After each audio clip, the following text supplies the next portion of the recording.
Nous allons maintenant nous intéresser à l'application Mail qui va se trouver ici pour ma part. Donc je vais lancer l'application Mail. Concernant l'application Mail, on va retrouver vraiment des choses tout à fait similaires à l'application Mail que l'on va retrouver sous Mac OS X. Donc de ce côté-là, c'est bien, c'est qu'il y a une homogénéisation qui nous permet justement de bien retrouver ses billes, de retrouver ses marques, ce qui est quand même beaucoup plus simple pour pouvoir travailler d'une application à une autre et d'une machine à une autre. Au niveau du mail, on va retrouver vraiment des choses classiques. Ici, sur le côté droit, on va retrouver le listing des boîtes de réception.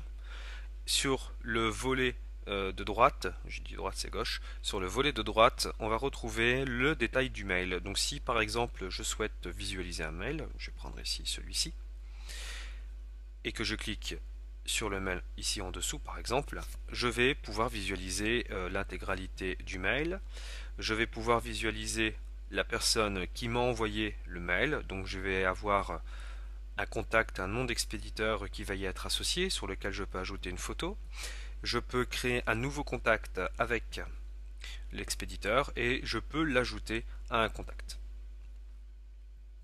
Je vais retrouver ici le titre du mail avec l'heure et la date auquel j'ai reçu le mail et le contenu du mail. Donc là pareil, je peux zoomer et dézoomer sur le contenu d'un mail. Je peux modifier ici ma liste de mails que je souhaite afficher ou pas. Donc si par exemple je sélectionne plusieurs mails, vous avez vu là sur le côté droit, il va me le mettre sous forme de feuille. J'ai la possibilité de supprimer mes mails, de les déplacer dans un dossier ou bien de les marquer comme mail non lu. Alors si je fais marquer, il va me mettre marqué d'un drapeau, ce qui va me permettre de suivre de façon un peu plus précise un mail et je peux le marquer comme non lu. Alors par exemple si je fais marquer comme non lu, il va apparaître sur le côté des mails, donc ça c'est ce que vous avez lorsque vous recevez un mail, vous avez des petites pastilles bleues qui vont tout simplement vous indiquer que vous avez des mails qui ne sont pas lus. Et en bas, vous aurez la petite pastille de notification qui vous informe que vous avez 6 éléments dans votre boîte mail. Donc maintenant pour les lire, j'ai plus qu'à cliquer dessus, ce qui va supprimer automatiquement les mails en question. Si je fais modifier, je sélectionne ceci, je peux le marquer avec un petit drapeau, ce qui va me permettre de le suivre beaucoup plus efficacement lors de mes recherches.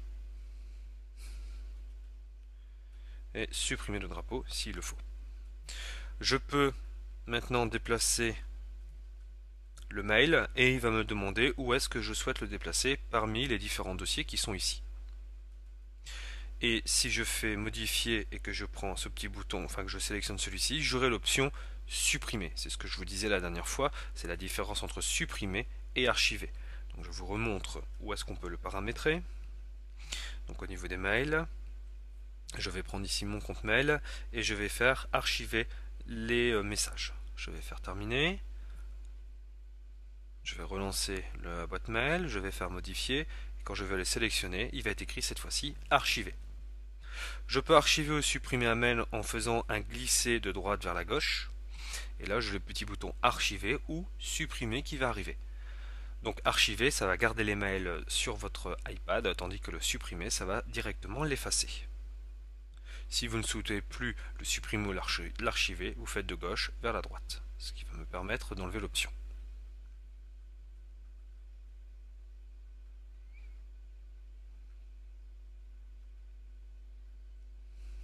Hop.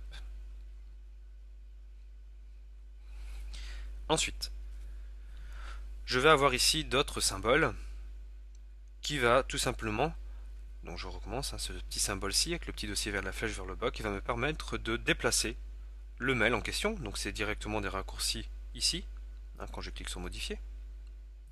Je vais pouvoir le supprimer, donc je ne vais pas le faire. Je vais pouvoir aussi répondre à la personne en question.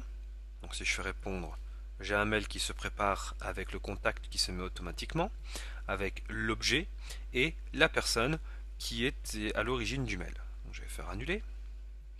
Je peux aussi le transférer. Donc là, une fois de plus, ce sera exactement la même chose. Et je peux l'imprimer. Donc on va retrouver exactement le même petit bouton contextuel que l'on a retrouvé là tout à l'heure sur Safari. Et j'ai le petit symbole qui va me permettre de rédiger un mail. Donc A, provenant de, avec l'objet, et la signature qui est à coller directement, que l'on retrouve dans la partie générale de mail, dans les configurations que nous avons vues dans les vidéos précédentes. Quand je clique sur détail, je vais avoir le détail de la personne qui me l'a envoyé, à qui elle était destinée. Je peux masquer le contact et je peux aussi je peux le marquer, de nouveau le mail, marqué d'un drapeau, marqué comme non lu. Donc vous avez vu, vous avez vraiment tout à portée de doigt. Pour checker les mails, vous avez ici le petit bouton qui vous permet tout simplement d'actualiser la recherche. Donc je clique dessus, hop. Donc là, il va faire la relève du mail, regardez.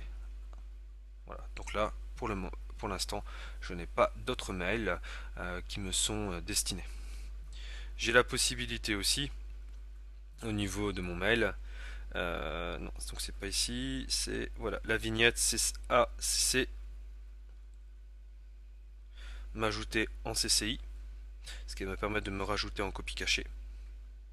Donc si je fais répondre, voilà, CCI, il me l'a mis tout à l'heure, mais là il va me le mettre directement, il va me le prendre en compte. Donc si je fais ça, vous avez vu, il me le met directement en CCI, donc il me met en copie cachée, et je peux aussi le mettre à un autre contact en copie.